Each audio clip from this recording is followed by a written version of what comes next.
Senhora, de José de Alencar. Parte 2, capítulo 7. Um dia, por manhã, bateram à porta de Dona Emília.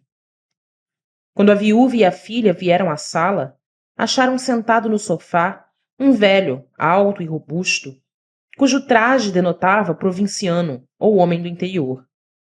Tinha o rosto sanguíneo e os traços duros e salientes.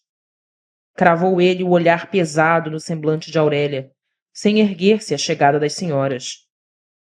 Depois de ter assim examinado a menina, com insistência desusada, volveu a vista para a viúva.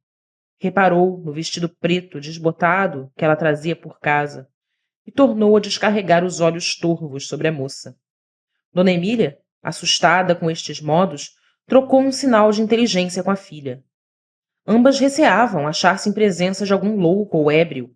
Julgando-se expostas a um desacato, não sabiam que fazer. Entretanto, as lágrimas saltavam aos molhos das pálpebras do velho, que, erguendo-se de supetão, correu a Aurélia e suspendeu a moça nos braços, antes que ela se pudesse esquivar. — Que é isto, senhor? Está louco! Disse Dona Emília, levantando-se para defender a filha. Às palavras da viúva e ao grito que soltara Aurélia, o velho recuou e quis falar, mas o soluço embargava-lhe a voz. — Não me conhece, minha filha. Sou o pai de seu marido. — O senhor Lourenço Camargo?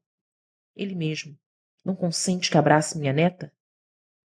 Foi Aurélia quem se lançou nos braços do velho, e este, depois que a teve cerrada ao peito por algum tempo, desviou-se bruscamente e foi sentar-se no sofá, enxugando o rosto com o grande lenço de seda enrolado em uma bola. — É o retrato de meu Pedro. Pobre rapaz, murmurou o velho. Depois de algumas perguntas acerca do nome e idade de Aurélia, explicou o fazendeiro a razão de ali achar-se, naquele momento, reconciliado com sua nora e pesaroso do modo por que se portara com ela. Na estalagem ou rancho em que falecera, deixou Pedro Camargo sua maleta. Guardou-a o dono da casa, com tenção de levá-la à fazenda ou mandá-la pelo primeiro portador. Por lá ficou, anos, até que pairou aí, por acaso, um formigueiro, nome que dão ao indivíduo perito em destruir o inseto daninho que devora as roças. Esse de que se trata ia à fazenda do Camargo oferecer os seus serviços e incumbiu-se de levar a mala. Ao recebê-la, avivaram-se ao fazendeiro as saudades do filho. Enxugou os olhos e mandou acender uma fogueira no terreiro para queimar os objetos que haviam pertencido ao morto. Enquanto se cumpria sua ordem, abriu ele próprio a maleta e tirou, uma por uma, as peças, enxovalhadas, um pequeno estojo de toucador e outras coisas de uso comum. No fundo, havia um volume envolto em papel e atado com uma fita preta. Continha as fotografias de Pedro Camargo, da mulher e dos 2 filhos, a certidão de casamento e as de batismo dos 2 meninos, e, finalmente, uma carta, sem sobrescrito, dirigida ao fazendeiro.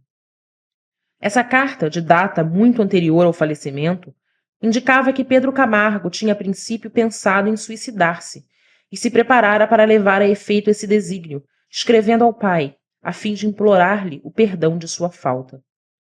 Depois de fazer a confissão do casamento, que havia ocultado só pelo receio de afligir ao pai, suplicava-lhe que protegesse sua viúva e aqueles órfãos inocentes que eram seus netos e que o haviam de substituir, a ele, Pedro, no amor e na veneração. Lendo essa carta, Lourenço Camargo afigurou-se receber as últimas palavras do filho e lembrou-se quanto fora injusto, duvidando da realidade desse casamento, de que ali tinha a prova irrecusável. Era uma alma rude, mas direta. Nessa mesma noite partiu para a corte. Por intermédio do correspondente, mandou colher informações na vizinhança e soube que a viúva ainda morava na mesma casa. Depois dessas explicações que arrancaram lágrimas às 2 senhoras, sobretudo quando leram a carta de Pedro Camargo, o velho deu um giro pela sala e, tomando o chapéu, disse: Chorem a seu gosto, eu voltarei depois. De feito, voltou, todos os dias, enquanto se demorou na corte. Por seu gosto, teria enchido de presentes a Aurélia e a mãe.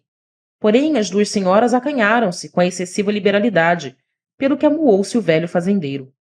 Pois bem, não lhes darei mais nada. Quando precisarem, peçam. 2 dias depois desse incidente, apresentou-se o velho com um maço de papel lacrado. Ao tirá-lo do bolso do jaleco, refranziu jocosamente a cara para Aurélia. Não vá pensando que é presente, não, senhora dona. Fique descansada. Quero que me guarde aqui este papel, até a volta. Se tem dinheiro, acho melhor, ia dizendo Aurélia. Qual dinheiro? Você parece que tem nojo dos meus cobres. Não é por isso, meu avô. Bem vê que 2 mulheres, numa casa como esta, oferecem pouca segurança. Pois saiba que isto é um papel, uma escritura que passei, e para não perder na viagem, deixe em sua mão.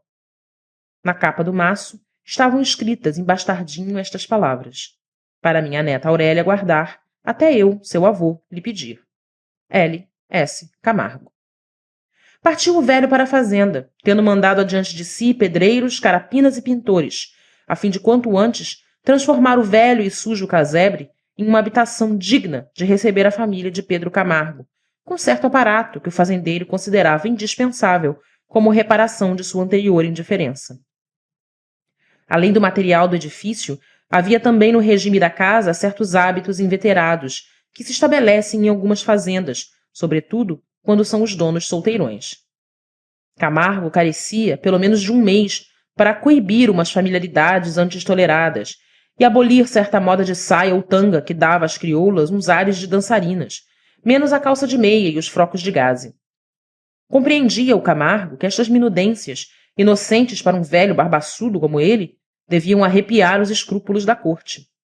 Mas, quando essa ideia não lhe acudisse, bastava-lhe ter visto Aurélia e respirado a atmosfera de altiva castidade que envolvia a formosa menina, para não ousar profaná-la com o contágio daquelas indecências.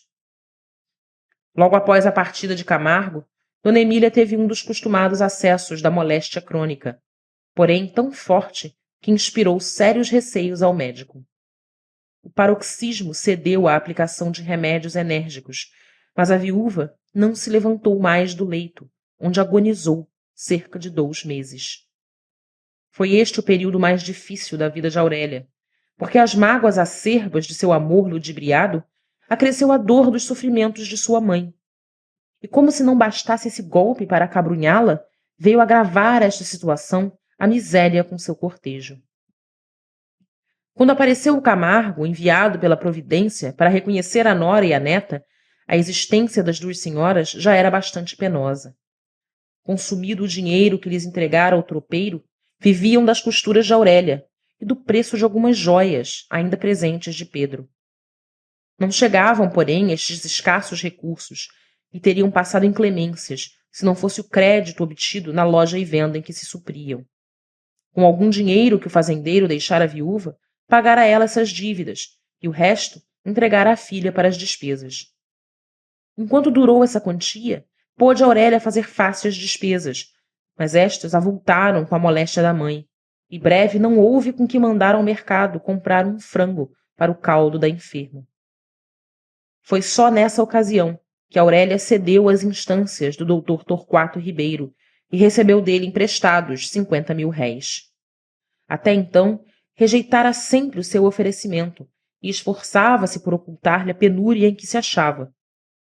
É verdade que Aurélia esperava receber a cada instante os socorros que pedira ao avô. Escrevera-lhe logo que a moléstia da mãe agravou-se e admirava-se de não receber resposta nem ter notícia da fazenda. A razão só depois a soube. De volta à fazenda, achou Lourenço Camargo uma caterva de peraltas que se diziam seus sobrinhos, e com eles as respectivas mulheres e a récua dos marmanjos e sirigaitas que formavam a ninhada dessa parentela. O Camargo não os podia suportar. Para ver-se livre deles, deixava-se fintar 1 vez no ano, mas não consentia se demorassem em sua casa mais do que 1 noite, se fazia mau tempo. Imagine-se, pois, como ficou o velho, quando aí achou-os todos de uma vez, com os seus apêndices e muito a gosto. Mas o furor de Camargo não teve limites quando os intrusos tiveram o desfaçamento de confessar o motivo que ali os reunia. Constara-lhes de fonte certa que o velho tinha feito testamento na corte e, segundo as suas conjecturas, deixava todos os bens a uma rapariga, filha de certa mulher perdida, antiga Amásia de Pedro Camargo.